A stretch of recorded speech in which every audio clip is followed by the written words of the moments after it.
Les musulmans affirment que le prophète Mohammed a été annoncé dans la Torah. Si cela est vrai, alors les juifs et les chrétiens devraient certainement placer leur foi en lui et abandonner leur foi respective. D'où vient cette idée? Est-ce qu'elle est vérifiable dans la Bible? Alors cette idée provient d'abord du Coran. Il y a deux versets qui l'attestent.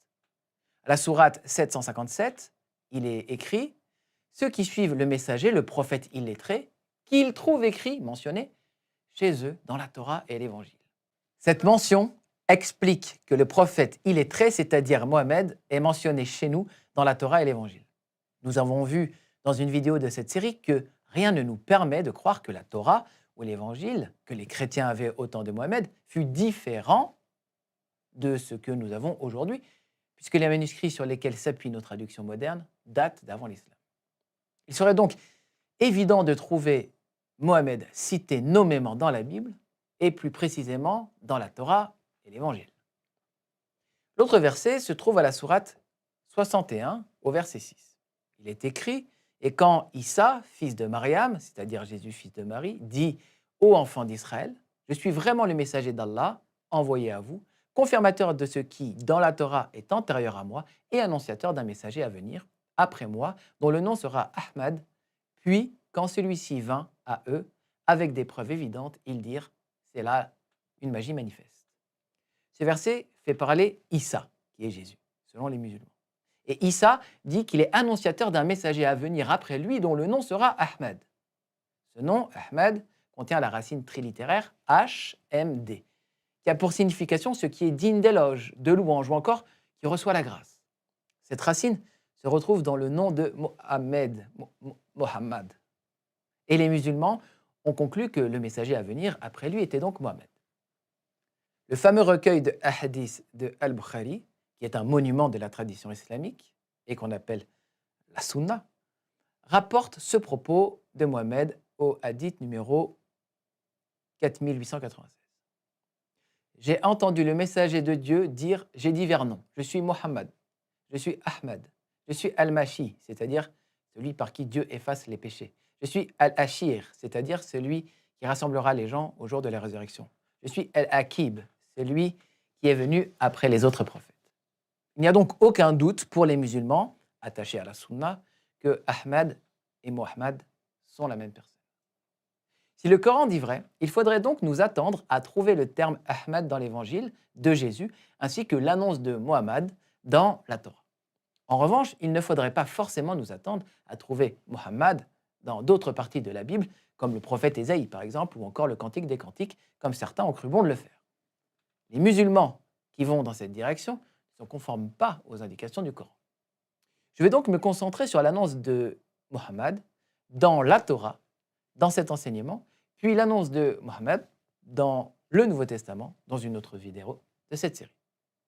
Dans le célèbre livre La Voix du musulman de Abu Bakr al-Jaïziri, il est écrit: de son côté, la Torah rapporte ce qui suit. Dieu dit à Moïse: je leur susciterai d'entre leurs frères un prophète comme toi, et je mettrai mes paroles dans sa bouche. Il dira tout ce que je lui commanderai. Or, l'homme qui n'écoutera pas mes paroles, c'est elle qui le dira à mon nom, je leur demanderai compte. Alors, ici, Abu Bakr al-Jaziri cite Deutéronome 18, 18. Et il explique ensuite: l'annonce de cette bonne nouvelle, authentique dans la Torah, est une attestation claire de la prophétie de Mohammed. C'est une preuve de la véracité de son message, de l'obligation de le suivre et de lui obéir. Dieu n'a-t-il pas dit à Moïse: je leur susciterai d'entre leurs frères un prophète comme toi? Donc Moïse étant prophète, celui qui lui succédera doit également être un prophète. Quand il dit d'entre leurs frères, il vise Mohammed en toute évidence. Il y aurait ici la preuve que Mohammed est annoncé dans l'Ancien Testament. Il faut faire une enquête plus poussée pour en avoir le cœur net. Et justement, le prédicateur et auteur musulman Hassan M. Baghil développe cette théorie. Il explique: la mention « un prophète comme toi » pointe en direction de Mohammed. Car les similitudes entre Mohammed et Moïse sont très grandes, plus grandes qu'entre Moïse et Jésus. Voici quelques exemples. La naissance de Moïse et de Mohammed était ordinaire, mais celle de Jésus était extraordinaire, une naissance virginale. Moïse et Mohamed étaient mariés et avaient des enfants, mais Jésus non. La mort de Mohamed et de Moïse était ordinaire, mais celle de Jésus fut extraordinaire avec la crucifixion. Mohamed a dû s'exiler de manière forcée vers Médine et Moïse vers Madian, mais Jésus non. Mohamed et Moïse étaient des combattants militaires, contrairement à Jésus. Moïse et Mohamed ont mis par écrit leurs révélations respectives de leur vivant, mais Jésus n'a rien écrit et ses paroles ont été écrites après sa mort. Mohamed et Moïse sont venus avec une loi, alors que Jésus est venu avec un enseignement spirituel. Pour lui, il n'y a pas de doute. Dieu a annoncé Mohamed lorsqu'il parlait à Moïse de la venue d'un prophète comme lui. Plusieurs personnes de la tradition chrétienne ont été convaincus par ces arguments et se sont convertis à l'islam. Mais que pensaient les Juifs de cette prophétie, en particulier Jésus et ses apôtres? Se pourrait-il que quelqu'un d'autre correspond encore mieux que Mohamed à cette prophétie annonçant la venue d'un prophète comme Moïse? Si nous connaissions pas la Bible, ces arguments nous paraîtraient probablement convaincants. Et Mohamed pourrait être un bon candidat pour la prophétie de Deutéronome 18. Mais la Bible nous garde de cette interprétation et nous apprend avec force de détail que le seul candidat recevable est Jésus-Christ. Cette conclusion devient évidente lorsque l'on se penche sur les similitudes qui existent entre Jésus et Moïse. Voici quelques exemples. Moïse et Jésus descendent tous les deux de la lignée d'Isaac et de Jacob, qui est la lignée de l'Alliance. Mohamed descend, selon l'islam, de la lignée d'Ismaël, écarté de l'Alliance. L'expression « d'entre tes frères » s'accorde donc mieux avec Jésus qu'avec Mohamed. Moïse et Jésus sont visés par un génocide orchestré par les autorités lors de leur petite enfance et réchappent en s'exilant en Égypte. Exode 1, verset 22. Moïse et Jésus sont avertis de manière similaire après avoir été poursuivis et s'être cachés. Il est écrit, l'Éternel dit à Moïse en Madian, va, retourne en Égypte, car tous ceux qui en voulaient à ta vie sont morts. Exode 4, 19. Et pour Jésus, un ange du Seigneur apparaît en songe à Joseph, en Égypte, et dit, lève-toi, prends le petit enfant et sa mère, et va dans le pays d'Israël, car ceux qui en voulaient à la vie du petit enfant sont morts. Matthieu 2, 19 à 20. Moïse et Jésus jeûnent tous les deux 40 jours et 40 nuits. Moïse et Jésus sont tous les deux les seuls prophètes dont il est dit qu'ils connaissaient Dieu face à face. Il n'a pas paru en Israël de prophète semblable à Moïse que l'Éternel connaissait face à face, dit Deutéronome 34, 10. Il est écrit, car la loi a été donnée par Moïse, la grâce et la vérité sont venues par Jésus-Christ. Personne n'a jamais vu Dieu, le Fils unique qui est dans le sein du Père, et c'est lui qui l'a fait connaître. Sixièmement, Moïse et Jésus ont tous deux été utilisés par Dieu pour nourrir miraculeusement de grandes foules. Moïse et Jésus ont été connus dès le début de leur ministère public par l'accomplissement de grands prodiges qui possèdent des similitudes. Les 10 plaies d'Égypte commencent avec l'eau transformée en sang par Moïse, et le premier acte de Jésus est d'avoir transformé l'eau en vin. Moïse ouvre la mer Rouge en deux, Jésus, lui, marche carrément sur l'eau. À ce sujet, la Bible est très claire. À propos de Moïse, elle dit « Nul ne peut lui être comparé pour tous les signes et les miracles que Dieu l'envoya faire au pays d'Égypte contre Pharaon, contre ses serviteurs et contre tout son pays, et pour tous les prodiges de terreur que Moïse accomplit à main forte sous les yeux de tout Israël. » Deutéronome 34, 10, 12. Ensuite, Moïse et Jésus ont demandé à Dieu de pardonner aux Israélites en intercédant pour les coupables. Nombre 14, 11, 21, Luc 23, 34.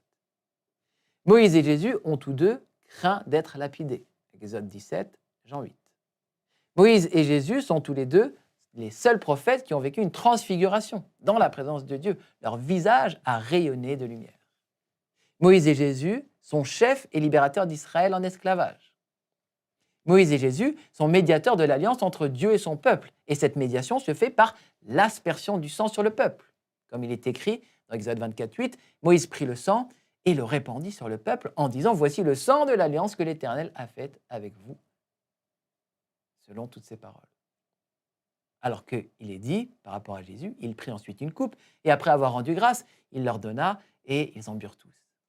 Et il leur dit « Ceci est mon sang, le sang de l'alliance qui est répandu pour plusieurs. » Moïse institue le repas de la Pâque dans lequel un agneau sans défaut est sacrifié. et dont le sang couvre les péchés du peuple, alors que Jésus lui-même est appelé l'agneau de Dieu sans péché qui est mort le jour de Pâques pour racheter le peuple de son péché. Moïse et Jésus furent remis en cause comme prophètes par leur propre famille. Moïse et Jésus ont choisi symboliquement 12 hommes pour représenter le peuple en référence aux 12 tribus d'Israël. Moïse et Jésus ont choisi ensuite symboliquement 70 hommes, leur donnant autorité pour diriger le peuple. Après leur mort, Dieu fit disparaître le corps de Moïse et celui de Jésus. Je pourrais encore lister de nombreux titres, fonctions et qualités données symétriquement à Jésus et à Moïse dans la Bible. Ils sont tous les deux appelés fidèles témoins. Ils sont tous les deux appelés serviteurs de Dieu, ou encore chefs, ou encore élus de Dieu, bergers, juges, législateurs, conducteurs. Ils sont tous les deux appelés avocats devant l'Éternel, et encore prêtres, mais aussi prophètes. Moïse et Jésus sont appelés intercesseurs, et bien d'autres mots encore. La ressemblance à Moïse est attestée par la Bible elle-même. Il est écrit dans Hébreux 3, 1 à 2. C'est pourquoi, frères saints, qui avaient part à la vocation céleste, considérez l'apôtre et le souverain sacrificateur de la foi que nous professons, Jésus, qui a été fidèle à celui qui l'a établi, comme le fut Moïse dans toute sa maison. Jésus ne ressemblait pas seulement à Moïse dans les grandes lignes de sa vie d'homme, mais jusque dans les détails les plus spécifiques de son ministère prophétique, filiation, transfiguration, établissement des 12, miracles, médiation de l'alliance, aspersion du sang. Moïse est en réalité une préfiguration de Jésus-Christ dont le ministère central est d'établir une alliance entre Dieu et son peuple par le moyen du sacrifice. Les éléments communs à Mohamed et à Moïse ne sont pas déterminants, puisqu'ils sont aussi communs à Moïse et d'autres prophètes, comme David ou Salomon. Il s'agit de caractéristiques très générales, mariage, enfants, guerre, écrit. L'expression « un prophète comme moi » suggère une ressemblance dans le ministère prophétique plus que dans les éléments de la vie courante. En réalité, Jésus lui-même déclare être annoncé par Moïse. En Luc 24, 27, il est écrit « Et commençant par Moïse et tous les prophètes, Jésus leur expliqua dans toutes les Écritures ce qui le concernait. » En réalité, la Bible cite littéralement le verset de Deutéronome 18, 18. Il est écrit « Repentez-vous donc et convertissez-vous pour que vos péchés soient effacés, afin que des temps de rafraîchissement viennent de la part du Seigneur et qu'il envoie celui qui vous a été destiné, Jésus-Christ, que le ciel doit recevoir jusqu'au temps du rétablissement de toutes choses, dont Dieu a parlé anciennement par la bouche de ses saints prophètes. Moïse a dit « Le Seigneur, votre Dieu, vous suscitera d'entre vos frères un prophète comme moi. Vous l'écouterez dans tout ce qu'il vous dira, et quiconque n'écoutera pas ce prophète sera exterminé du milieu du peuple. » Voilà donc un exemple explicite d'une prophétie de l'Ancien Testament qui s'applique pour les apôtres, pour les Juifs de l'époque, à Jésus, et qui a été détournée pour être appliquée, sans vraiment de grande rigueur, à Mohammed, afin de valider le Coran. Depuis des siècles, les savants musulmans cherchent dans la Bible où ils pourraient bien trouver l'annonce de Mohammed. La plupart du temps, ceux qui se sont engagés dans cette voie ont détourné les prophéties annonçant le Messie pour les appliquer à Mohammed. Mais une lecture attentive de la Bible montre que cette méthode n'est pas rigoureuse. La réalité est que la loi de Moïse, les prophètes et les psaumes concentrent leur attention sur Jésus. C'est lui le but de l'histoire biblique. Nous sommes aujourd'hui dans les derniers temps prophétiques. Et la Bible déclare dans le livre de Daniel que le Messie n'aura pas de successeur. Autrement dit, qu'aucun humain n'aura la place de gouverneur des croyants après lui. C'est pourquoi dans l'Épître aux Hébreux, nous lisons « Après avoir autrefois, et à plusieurs reprises, et de plusieurs manières, parlé à nos pères par les prophètes, Dieu, dans ces derniers temps, nous a parlé par le Fils qu'il a établi héritier de toutes choses et par lequel il a aussi créé le monde. » Chers amis, Jésus est le but ultime, le roi des rois, le Messie, le Sauveur. C'est par lui que le monde a été créé et c'est par lui que le monde sera jugé. Il n'y en a pas d'autre par lequel tu puisses être sauvé et lavé de tes péchés. En réalité, c'est lui Al-Maï, c'est lui qui efface les infidélités. Il l'a fait en payant le prix de nos fautes à la croix, en mourant par amour pour toi, pour moi. Jésus t'invite à placer ta foi en lui comme ton Seigneur et ton Sauveur personnel et il te promet la vie éternelle. Sois béni.